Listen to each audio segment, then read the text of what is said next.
llevado el tema de la teórica eh, hace varios días. Bueno, vamos a ver, no sé si va a correr el video. Ya. Nuevamente volvemos a, esto ya lo habíamos repasado en la teórica de síndrome coronario. Tenemos que todo el sistema, en realidad esto ya lo vamos repasando desde lo que es el tema de shock, de la precarga, la poscarga, la distensibilidad, la contractibilidad, y esto, todas estas fases del ciclo cardíaco se van a, ustedes recuerdan que hay una circulación mayor, hay una circulación menor y las fases del ciclo cardíaco, ¿no? Como ese corazón va en su diástole, en la sístole, y como nosotros lo podemos ver también mediante el electrocardiograma. Vamos a ver la primera flexión positiva, la onda P, segmento PR, la onda Q, la R, la S, segmento ST, la onda T, y nuevamente vuelve a comenzar el ciclo. ¿Por qué es importante? Porque aquí vamos a poder ver cómo este ciclo cardíaco se traduce también en una onda electrocardiográfica.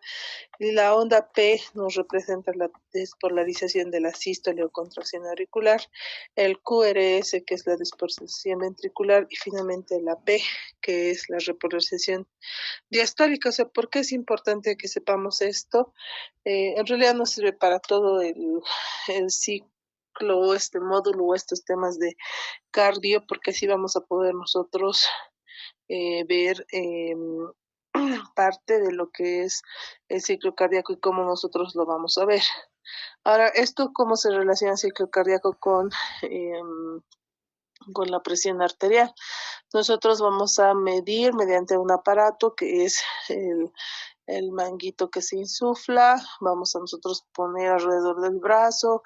Una vez le vamos a pedir al paciente que esté sentado, que no haya fumado, que no haya corrido, que no haya tomado café por lo menos 30 minutos antes.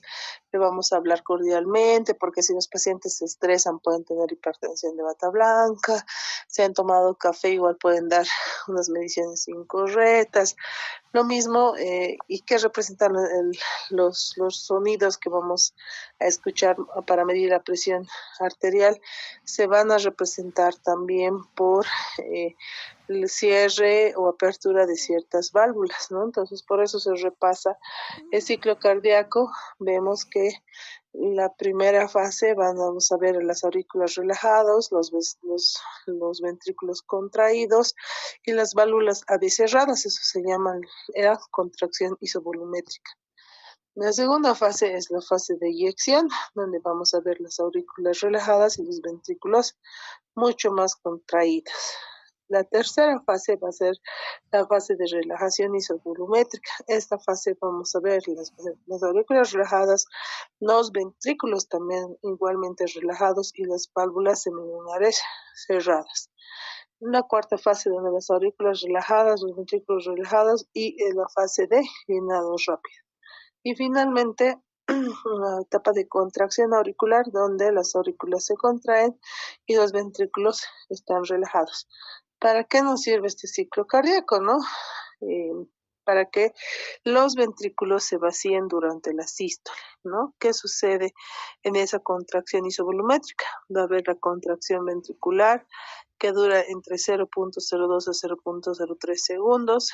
Se va a acumular la presión ventricular y ahí es donde vamos a escuchar nosotros ese primer ruido que les decía, cuando nosotros ponemos el manguito, insuflamos y vamos escuchando los ruidos de Korotov y empezamos a escuchar ciertos sonidos y empezamos a escuchar un primer ruido que no es nada más que la contracción isovolumétrica, que es reflejo de la contracción ventricular, y es una contracción sin vaciado. Puede estar representado por la onda C auricular y la apertura de las válvulas semilunares.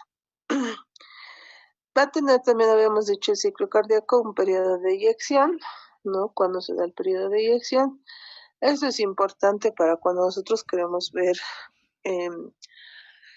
Insuficiencia cardíaca, vamos a ver también el tema de edema agudo de pulmón cardiogénico, etcétera. Estas presiones que estamos hablando de este periodo de eyección se alteran. Este periodo de eyección se da cuando la presión ventricular izquierda aumenta por encima de 80 milímetros de mercurio. La presión ventricular derecha va a aumentar por encima de 8 y se van a abrir las válvulas semilunares. O sea que si no suben las presiones, las válvulas semilunares no se pueden abrir o se abren irregularmente. Y ahí pueden haber regurgitaciones, mal manejo de líquidos, ¿no? Por eso es que no se dan muchos líquidos en los pacientes con eh, shock cardiogénico, por ejemplo, ¿no?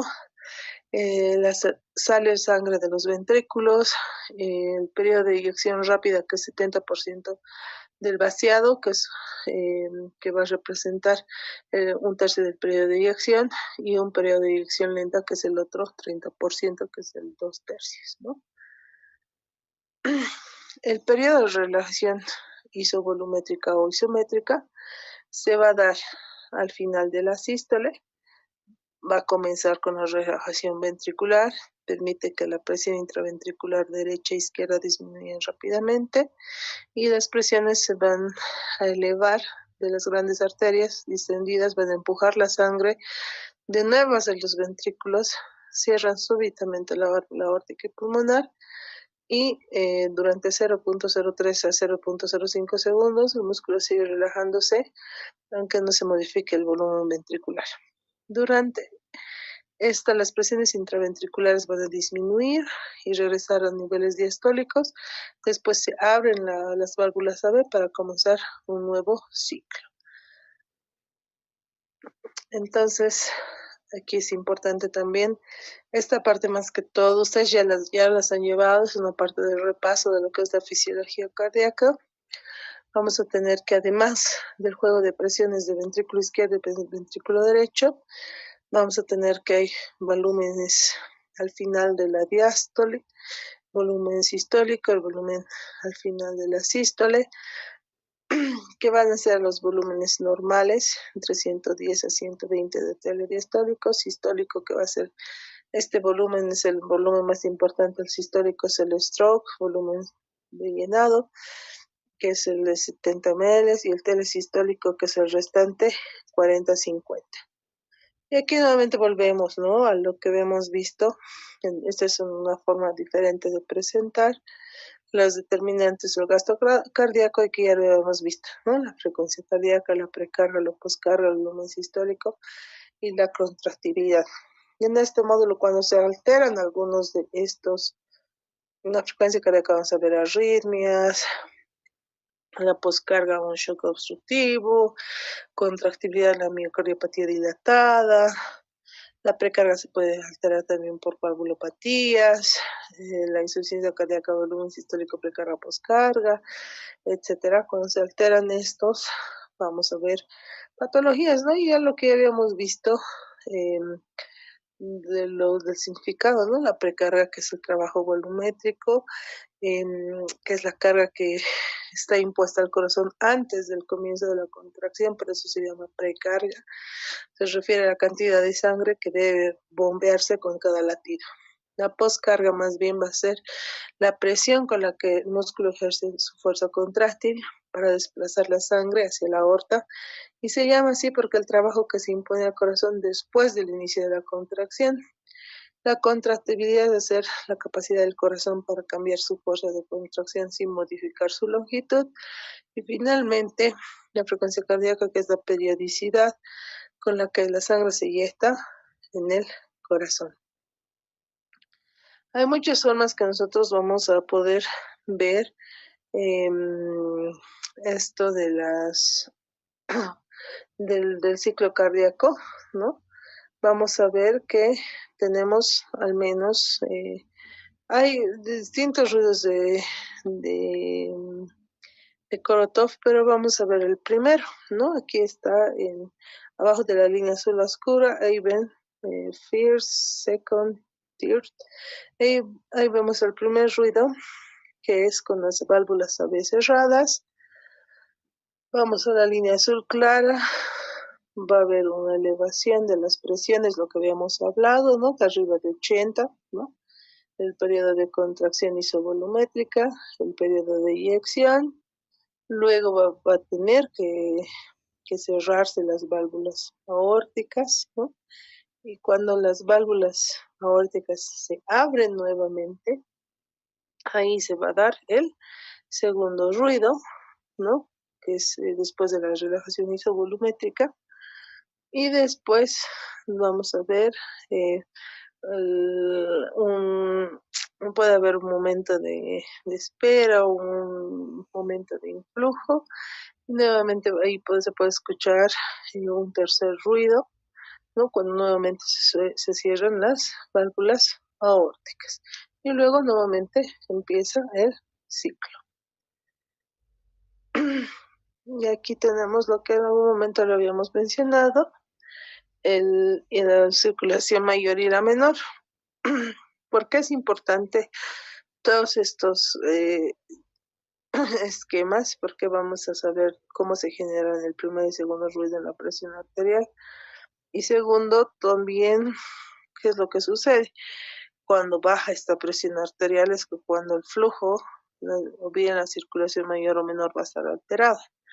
Entonces, la circulación menor, que está al lado izquierdo, inicia en la sangre rica de dióxido de carbono, o que va a circular de los tejidos a las venas cavas. Todo lo que recoge el CO2, todo lo que va a circular a través de las venas, va a llegar al pulmón a través de la vena cava. Sin embargo, se va a transportar por las arterias pulmonares, ¿no? De toda la economía humana van a recoger, va a llegar a la vena cava, de la vena cava va a llegar a la aurícula derecha, de la aurícula derecha al ventrículo derecho, y de ahí van a salir por las arterias pulmonares. Las únicas que llevan sangre rica en CO2 son las arterias pulmonares. Van a llegar, ¿no? A las arterias pulmonares. Obviamente de la aurícula derecha al ventrículo izquierdo van a tener que pasar por las válvulas semilunares o pulmonares y finalmente a la arteria pulmonar. Luego, ya una vez que llega a, eh, a los pulmones, ¿qué es lo que sucede? Va a iniciar la sangre. Perdón.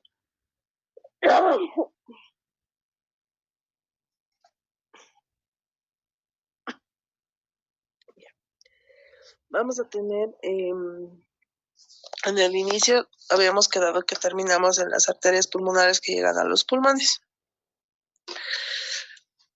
Estas son arterias, las arterias van a ser las que llevan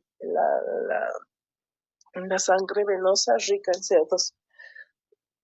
Las venas pulmonares van a ser las que van a llevar sangre arterial o recién oxigenada. Esa va a ser su función. Van a llevar hacia la aurícula izquierda y un ratito voy a tomar un poquito de agua.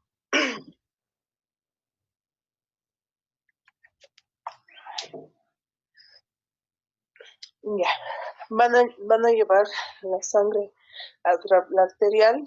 Estas son las venas pulmonares, son las únicas que llevan sangre arterial.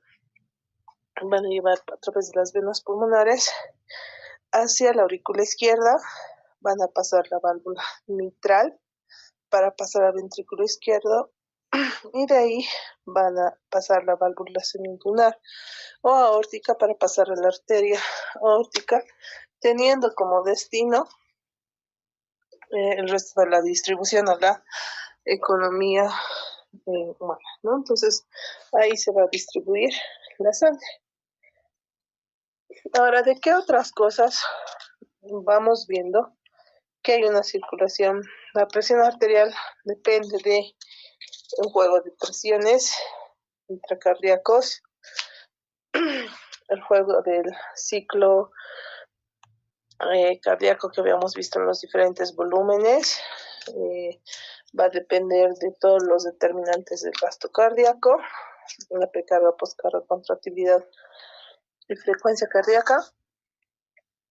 Va a depender de la circulación mayor, y también va a depender de cómo son esos vasos. Los vasos van a ser los que van a transportar la sangre y eso es lo que vamos a escuchar. Entonces, hay algunas leyes que tenemos que revisar, que es la ley de Ohm, que es la interrelación entre la presión, flujo y resistencia, donde el flujo está determinado por por el gradiente de presión y por la resistencia, ¿no? Entonces, la ley de Ohm es el flujo igual al delta de presión. Vean que aquí hay un extremo P1 y hay un extremo P2. Este gradiente o delta de las presiones de un extremo y del otro nos va a dar el delta de presión dividido entre la resistencia de este vaso. No es lo mismo que circule sangre en el cerebro, por ejemplo, por arterias ateroscleróticas, que por arterias normales, que por arterias jóvenes como de ustedes o arterias de un adulto ya de 40, de 45 o un adulto de 60 o 80 años, ¿no? Las resistencias van a ser muy diferentes. Luego tenemos la ley de Poiseuille, ¿ya? Esto nos va a decir que se caracteriza por la presión, la dimensión de los tubos, la viscosidad. O sea, cuando nosotros vamos a valorar la presión arterial, se están dando cuenta, no solo es un número, también es la integridad de ciertos o de varios sistemas, por así decirlo.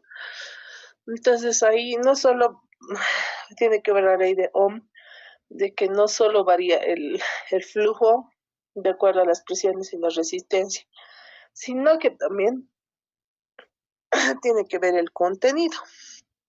Va a tener que ver la ley de Poiseuille, la presión, las dimensiones del tubo y la viscosidad.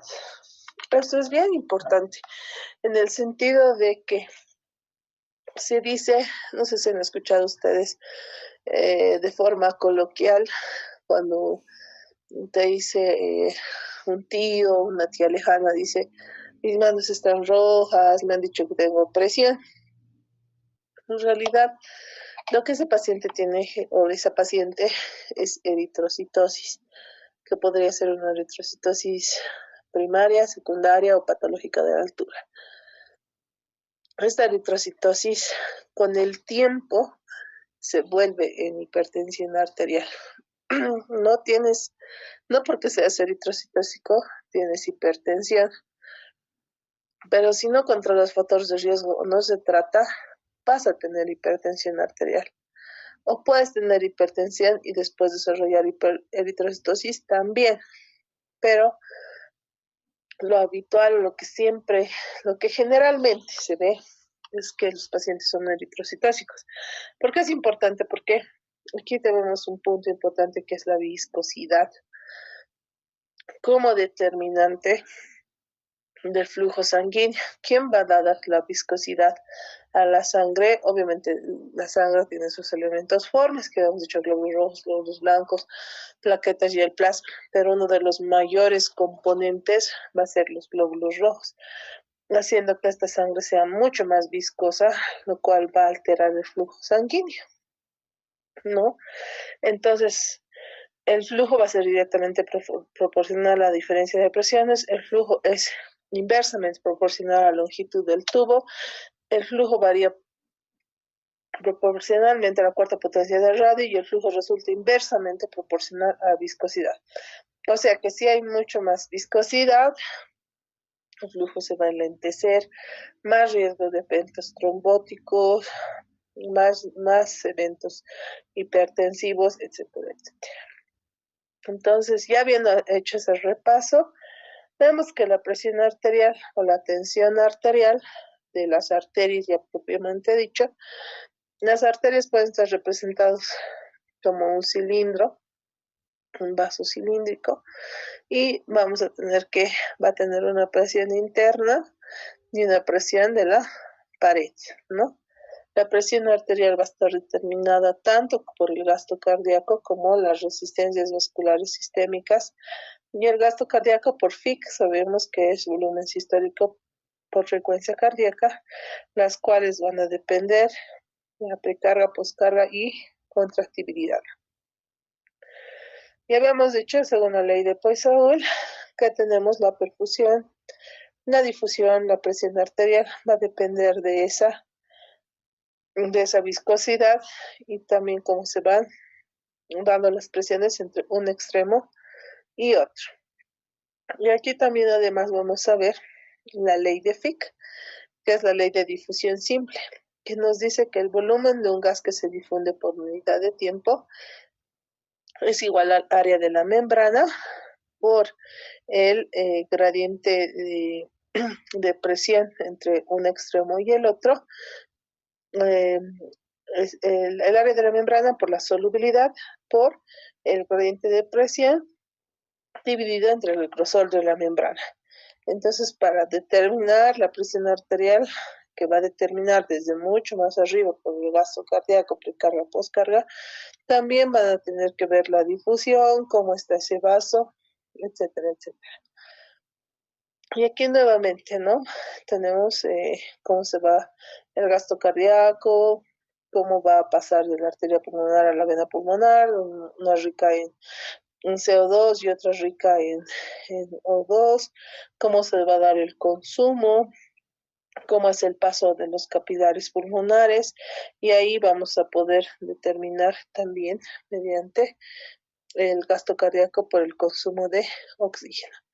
Entonces, la presión arterial también puede estar determinada, habíamos dicho que era gasto cardíaco por resistencias vasculares periféricas, sin embargo, el gasto cardíaco habíamos dicho volumen sistólico por frecuencia cardíaca, entonces también se puede, se puede tomar de la siguiente forma, ¿no? Volumen sistólico por frecuencia cardíaca por resistencias vasculares periféricas. Los determinantes del volumen sistólico, del volumen stroke, va a estar dado por la ley de Ohm, que ya lo hemos visto, ¿no? Y cuando se alteran todos esos productos o alguno de esos de que habíamos hablado, se va a dar la hipertensión arterial. ¿Y qué es la hipertensión arterial? Que no es nada más que la elevación sostenida de la presión arterial. La presión arterial sistólica o la presión arterial diastólica o ambas. Cuando puede haber solo hipertensión arterial sistólica, cuando está elevado más de 140, o la presión arterial diastólica, cuando está elevado más de 90. Lo normal es que ambas estén abajo de 120, 80. ¿Qué es lo que sucede? Que aquí en la altura, lamentablemente, por vivir en la altura, la mayoría desarrollan hipertensión arterial. Esto está dado más sobre todo, no solo por la altura, sino también que a medida que vamos cumpliendo años, como ven en este eje, en el que va en edad, en el que está horizontal, vemos la edad de 10 a 20, de 30 a 39, 40 a 49, 50, 60, 69, 70, 79. Vemos que la presión arterial va elevándose hasta un pico y luego se mantiene la diastólica. Sin embargo, la sistólica va elevándose continuamente. ¿Por qué? Porque ya en la sístole y en la diástole ya el volumen, a un volumen constante, la aorta ya no se vuelve tan distensible, sino se vuelve más rígida, lo que va a crear una hipertensión arterial central. En cuanto a la fisiopatología de la hipertensión arterial, que habíamos dicho que es la elevación de las presiones arriba de presión de 120-80 o pueden ser aisladas, ¿no? Sistólica o diastólica. Están involucrados mecanismos neurales como una actividad o hiperreactividad del sistema nervioso simpático, ¿ya? Esto se asocia sobre todo a lo que es la obesidad. Muy buena parte de los pacientes obesos son hipertensos.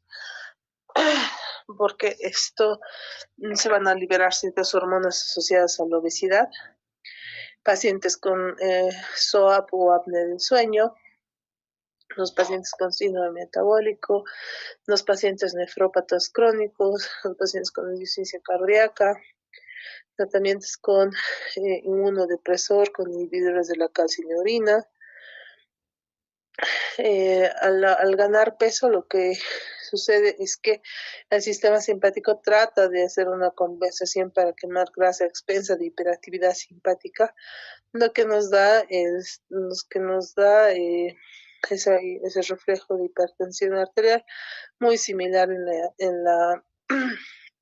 el síndrome metabólico, y el SAOS o síndrome de apnea del sueño, que es la concentración alta y urinaria de catecolaminas, los cuales van a estimular la hipertensión, ¿no? Aquí vemos que el estrés, por ejemplo, va a estimular mediante eferentes vagales, mediante quimiorreceptores, vasoreceptores, van a hacer que estos eferentes simpáticos vayan a alterar tanto a nivel cardíaco, con acetilcolina, noradrenalina, lo mismo a nivel de vasos regional, va a estimular también al adrenal y finalmente incluso al riñón para provocar que se estimulen los vasoreceptores aórticos, carotidios, quimiorreceptores y provocar la liberación de renina, angiotensina 2 y hipertensión. En cuanto a los mecanismos, estos son los mecanismos neurales más relacionados al sistema simpático. Existen los mecanismos renales, que son anomalías hereditarias, que están relacionadas a la capacidad del riñón para poder excretar sodio o retener el mismo, ¿no? Eh, Esto puede provocar un aumento de gasto cardíaco y una respuesta autorreguladora de las resistencias vasculares sistémicas. Están asociados, por ejemplo, factores de riesgos como el bajo peso al nacer, que va a alterar la nefrogenia y aumenta el riesgo de presentar hipertensión dependiente de sal en el adulto. Y la contribución genética, ¿no? Si nuestros padres y demás tienen hipertensión, muy probablemente tenemos esos genes, ¿no? En cuanto a los mecanismos vasculares, vamos a tener que la alteración de la estructura y función de las arterias grandes o pequeñas también se puede dar por la disfunción celular endotelial. El endotelio va a ser muy importante porque puede liberar factores relajantes como el óxido nítrico y más factores de crecimiento protrombóticos o proinflamatorios. Entonces tenemos que en el endotelio van a haber ciertos factores como la endotelina 1, el angiotensina 2, el tromboxano, la prostaciclina, el ácido nítrico, la bradicinina, los cuales se van a ir liberando de una u otra forma, los cuales pueden provocar o vasodilatación o vasoconstricción. También tenemos otros mecanismos vasculares que tienen que ver con la remodelación eutrófica de las arterias pequeñas y con la remodelación hipertrófica de arterias grandes. Si se dan cuenta, va reduciendo la luz, ¿no? De una manera eutrófica o hipertrófica de las arterias grandes. Estos mecanismos de remodelación, con el tiempo, la disfunción celular endotelial, lo que habíamos visto aquí, va a provocar la activación neurohumoral y la presión alta causa remodelación de los vasos sanguíneos que perpetúa la hipertensión. Y la remodelación de las arterias pequeñas va a estar regida por la vasoconstricción y remodelación eutrófica interna.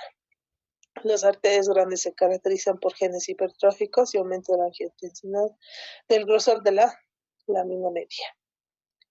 En cuanto a los mecanismos hormonales, también vamos a tener la famosa activación del sistema renina-angiotensina-aldosterona, que es uno de los más importantes, ya que además va a contribuir a la disfunción celular endotelial, remodelación e hipertensión. Entonces vamos a tener que el riñón va a censar esa hipertensión, va a producir la prorenina inactiva, lo cual se va a convertir por el lado izquierdo a renina, cual va a estimular la angiotensinógeno, la angiotensina 1, que se puede convertir por la vía de la simasa o de la enzima convertidora de angiotensina, que además va a estar estimulado por la bradicinina o fragmentos inactivos en angiotensinógeno 2, el cual va a activar el simpático, el endotelio, la disfunción endotelial, inflamación, alterar las células miocárdicas, la corteza suprarrenal, va a reestimular al riñón, va a producir más aldosterona, lo cual puede crear más retención de sodio y fibrosis. Por el otro lado, la prorenina activa va a activar el receptor de prorenina, provocando fibrosis, y ahí se va cerrando el círculo. Entonces, en cuanto a la etiología, nosotros vamos a tener que las causas de hipertensión secundaria pueden ser de origen renal, una glomerulonefritis, vasculitis, nefropatía, o de causa endocrina como es Cushing, el hiperaldosteronismo, el feocromocitoma, o exógeno como la toma de anticonceptivos, glucocorticoides, antidepresivos, antipsicóticos, ciclosporina, AINES. O la neurógena como el SAOS que habíamos hablado, psicógena, encefalitis, un tumor cerebral, otras, ¿no?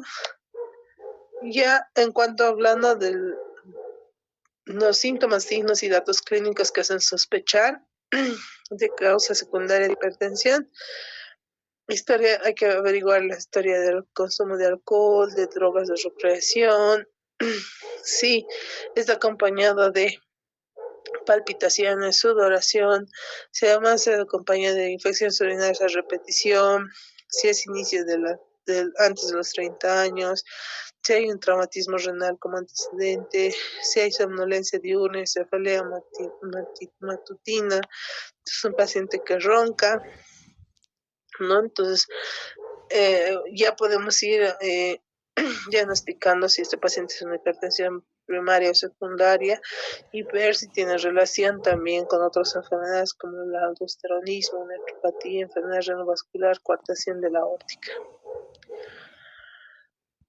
¿Y cómo vamos a poder nosotros medir la presión arterial? Bueno, esto está en el Farreras, ¿no? El paciente debe sentarse relajado, con el brazo libre de la ropa ajustada, el brazo colocado entre 3 a 5 minutos antes de la medida, preferible que no hable, si es posible que el ambiente sea tranquilo, sin personal sanitario en la misma habitación. Se pueden tomar hasta 3 mediciones separadas por al menos 1 minuto. Si hay mucha diferencia, se puede medir unas 2 o 3 mediciones más. Las mediciones de pacientes con arritmias obviamente son menos fiables. El manguito de presión debe ser adecuado al tamaño del paciente. O sea, los manguitos también vienen por talla, SML, no es lo mismo que tú seas grande, gordito y te midan con un S, o seas flaco, delgado y te midan con un L, ¿no? Lo mismo. Entonces, pueden sobreestimar o subestimar la presión arterial. El brazo debe estar apoyado a la altura del corazón. La colocación del puño a la altura del corazón garantiza la alineación. Si se emplea un método auscultatorio, debe utilizarse el primer ruido y el quinto ruido de desaparición. La presión arterial debe medirse en ambos brazos, al menos en la primera visita. El brazo es aquel con los valores más elevados. La presión arterial debe medirse en bipedestación. Al minuto y a los 3 minutos en la primera visita, en los sujetos avanzados diabéticos con sospecho puede existir tendencia de hipotensión ortostática, ¿no? Y lo que habíamos hablado, ¿no? Preparar al paciente, que esté sentado por más de 5 minutos. El paciente debe haber evitado el consumo de cafeína, ejercicio, fumar al menos antes de 30 minutos, asegurar que la vejiga esté vacía, porque si tú quieres ir al baño y no te has medido la presión, capaz si está alta, ¿no? Que el paciente no esté hablando durante la medición, remover todas las prendas ajustadas, ¿no? Que el paciente esté sentado y cómodo. Lo que habíamos hablado, que el aparato esté bien calibrado, que el paciente su brazo esté bien apoyado, etcétera, etcétera. Utilizar el manguito de la talla correcta. Em, Después está lo que habíamos dicho, que se puede utilizar, medir en un brazo o en los dos, separados por 1 a 2 minutos. Se puede también utilizar la técnica de palpación para medir. O sea, tocas el pulso arterial y a medida que vas desinsuflando ahí aparece. Mm, no sé si saben o no medir la presión, pero en una de las clases, si traen sus manguitos, los podemos medir, no tengo inconvenientes. Y sí, hay que hacer toda la serie de pasos que están descritos en los diferentes textos que tenemos. Finalmente, cuando tenemos una medición en consultorio externo, 2 o más mediciones realizadas en 2 o más visitas, una consulta, vamos a hacer el diagnóstico, no sin consumo de cafeína, tabaco, etc. También se puede utilizar la famosa PACA o presión arterial de consulta automática, que son 5 mediciones cada 1 minuto, se toma el promedio de los últimos 3, se elimina la hipertensión de bata blanca, y la medición en domicilio, que se llama AMPA, y la monitorización ambulatoria de presión arterial, MAPA. ¿No? Entonces, cuando diagnosticamos, cuando en consulta, la sistólica arriba de 140 y la histórica arriba de 90, con el PACA arriba de 135-85, en domicilio las mediciones son iguales. Y aquí está la clasificación. Depende de la escuela a la que ustedes vayan. Existen guías americanas, guías europeas, por la caja, el COSMIR, clínicas.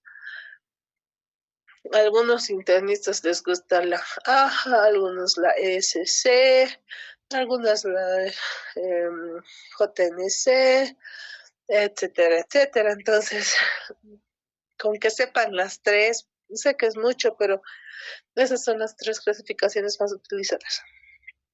Las de la AJA, las de la ESC y las de la JNC. ¿Ya?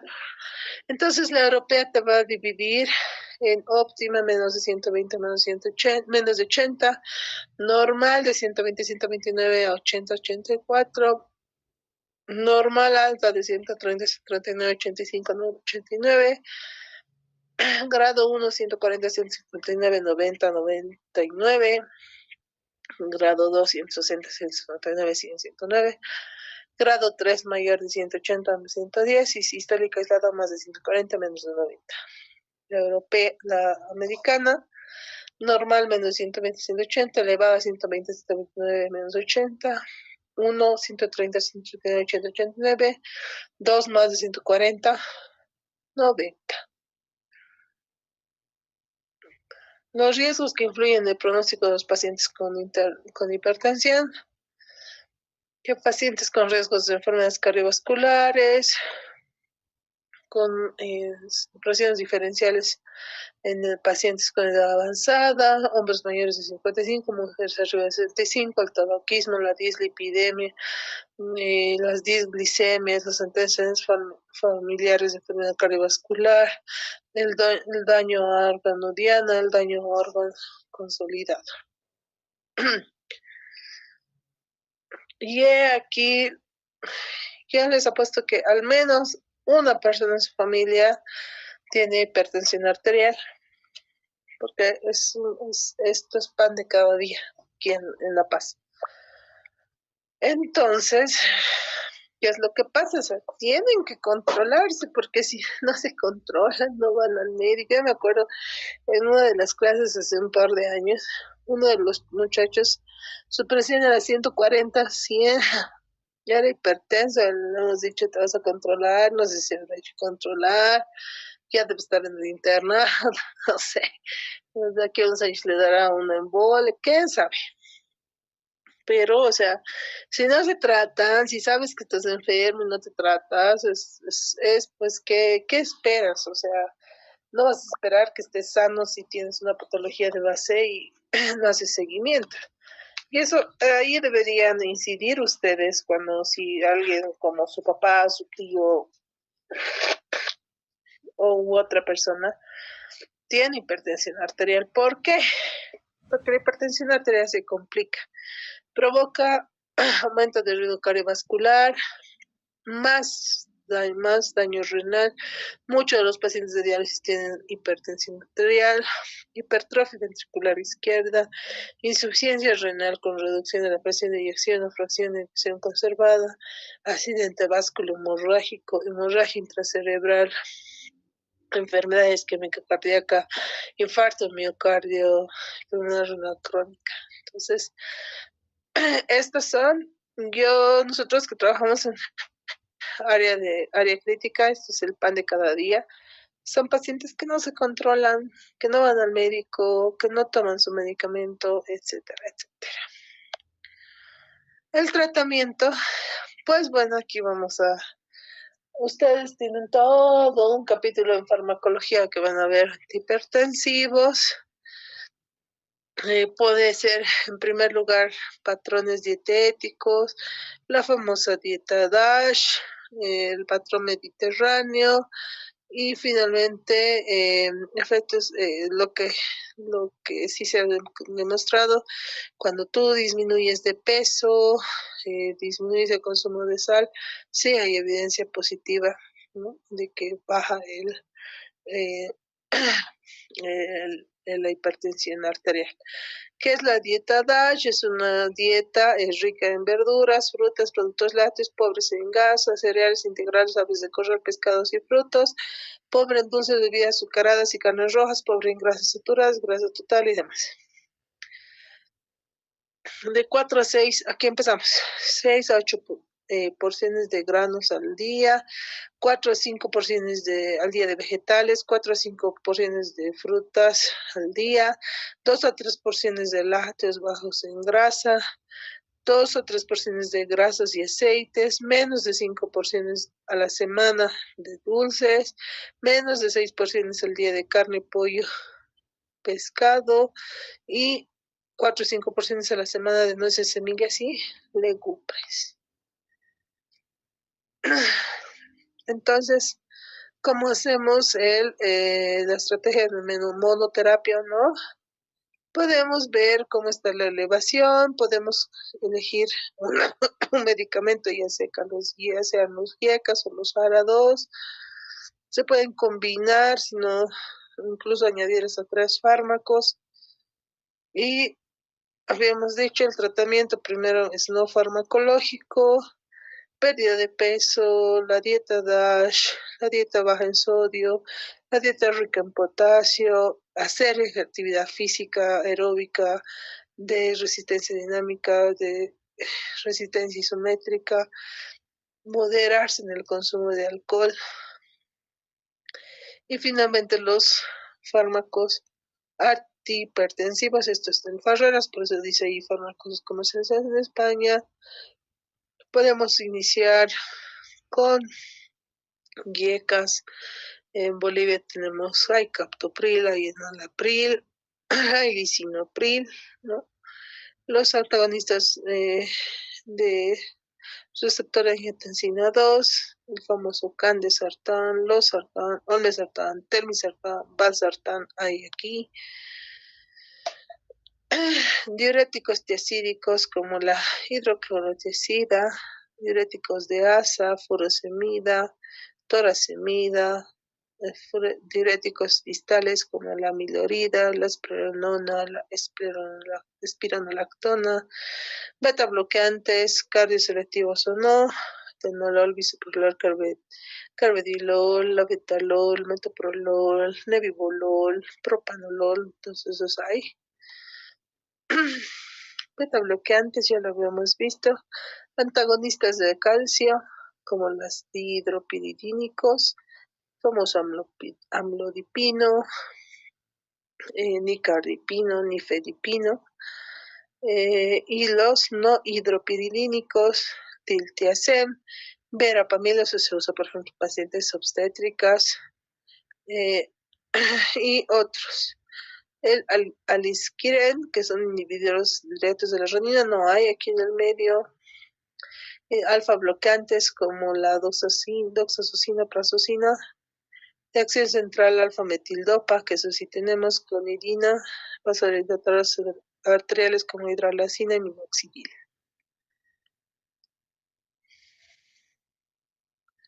Contraindicaciones: diuréticos tiacídicos en la gota, beta bloqueantes en el asma, en bloqueos auriculares ventriculares, bloqueantes de los canales de calcio en los bloqueos de alto grado, inhibidores de los IACAS, en la gestación de angioedema, hiperpotasemia, antagonistas del receptor de angiotensina, gestación, hiperpotasemia y antagonistas de la aldosterona, insuficiencia renal.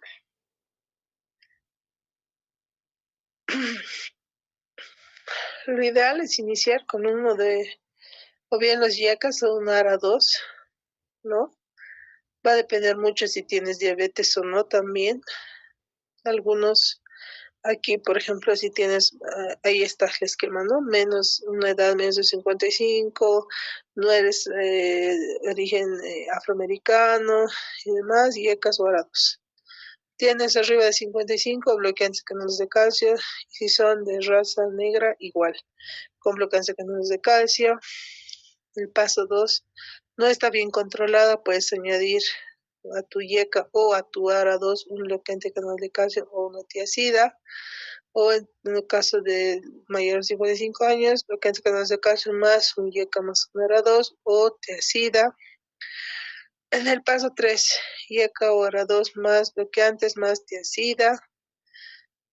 Y si hay una resistencia, se puede dar dosis baja de espironolactona o añadir un alfa bloqueante, ¿no? Entonces se puede utilizar según los targets, que es lo que vamos a perseguir, ¿no? Menos de 80, menos de 140, 90. También se pueden dar heparinas, se puede iniciar anticoagulación cuando no estamos logrando metas, y mayor de 80, menos de 150, 90, ¿no? Entonces es importante tener en cuenta. Y aquí en prehipertensión generalmente no se da nada. En hipertensión ahí bloqueantes canales de calcio, ARA-YECAS, hipertensión de edad avanzada, bloqueantes ARA-YECAS, en HIV, no, hipertrofia del ventrículo izquierdo, perdón, ARAS o diuréticos más bloqueantes de canales de calcio, hipertensión con pacientes con diabetes, primero bloqueantes canales de calcio, YECA o ARA, hipertensión con neuropatía ARAS, hipertensión en pacientes con enfermedad renal, YECA, beta bloqueantes, reducción de la presión arterial para prevención secundaria de episodios coronarios, YECAS, etc. Si necesitamos a nuestro paciente en la PREIL, no creo que la vayamos a equivocar o un losartán. Hay temas completos de lo que es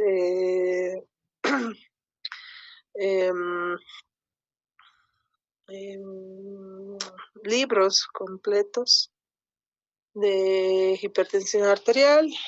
Es un resumen un poquito largo, pero he tratado de que esté lo más completo. Eso es lo que